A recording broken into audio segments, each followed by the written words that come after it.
আজ পশ্চিমবাংলায় ভোটের মহারণ। বাংলার মসনদ কার? আজই প্রথম দফার ভোট। প্রথম দফার মহারণে রাজ্যের 16টি জেলার 152টি কেন্দ্রে ভোট গ্রহণ অনুষ্ঠিত হচ্ছে। প্রথম দফায় 152 আসনে প্রতিদ্বন্দ্বিতা করছেন মোট 1478 জন প্রার্থী।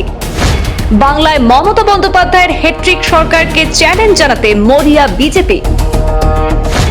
বাংলার 1 ইঞ্চিও জমি ছেড়ে দিতে নারাজ শাসক মমতার টিএমসি শিবির।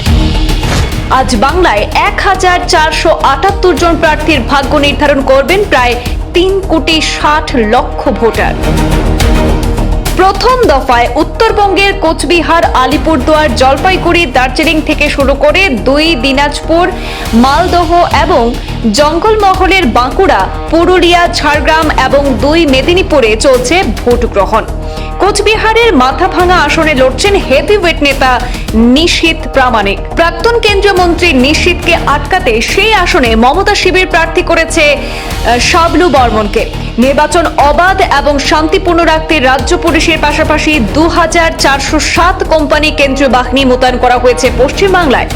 আজ 152টি আসনে ভোট গ্রহণ হচ্ছে পশ্চিমবাংলায়। এই ধাপে ভোট হচ্ছে উত্তরবঙ্গের জেলাগুলির মধ্যে কোচবিহার, দার্জিলিং, জলপাইগুড়ি, আলিপুরদুয়ার, মালদা, উত্তর দিনাজপুর, দক্ষিণ দিনাজপুর ছাড়াও দক্ষিণবঙ্গের বীরভূম, মুর্শিদাবাদ, নদিয়া ও হুগলি জেলার কয়েকটি আসনে। 152 আসনে ভোটাধিকার প্রয়োগ করবেন প্রায় 3,60,00,000 ভোটার। আজ ভাগ্য নির্ধারণ হবে 1478 প্রার্থীর। নির্বাচনকে কেন্দ্র করে নিরাপত্তা জোরদার করতে একাধিক কঠোর পদক্ষেপ নেওয়া হয়েছে। 20 এপ্রিল থেকে প্রথম দফার এলাকায় সেখানে সুরা বিক্রি এবং সেবন বন্ধন যা চলবে আগামী 23 এপ্রিল মধ্যরাত পর্যন্ত। দ্বিতীয় দফার জন্য 25 এপ্রিল সন্ধ্যা থেকে 29 এপ্রিল পর্যন্ত একই নিষেধাজ্ঞা বলবৎ থাকবে বলে নির্বাচন কমিশন সূত্রে জানানো হয়েছে। সকাল থেকেই কিন্তু ভোট গ্রহণ পর্ব শুরু হয়ে গেছে পশ্চিমবাংলায়। যে আসনগুলিতে আজ প্রথম দফার ভোট অনুষ্ঠিত হচ্ছে সেখানে নির্বিঘ্নে এখনো পর্যন্ত চলছে ভোট গ্রহণ, শুরু হয়েছে।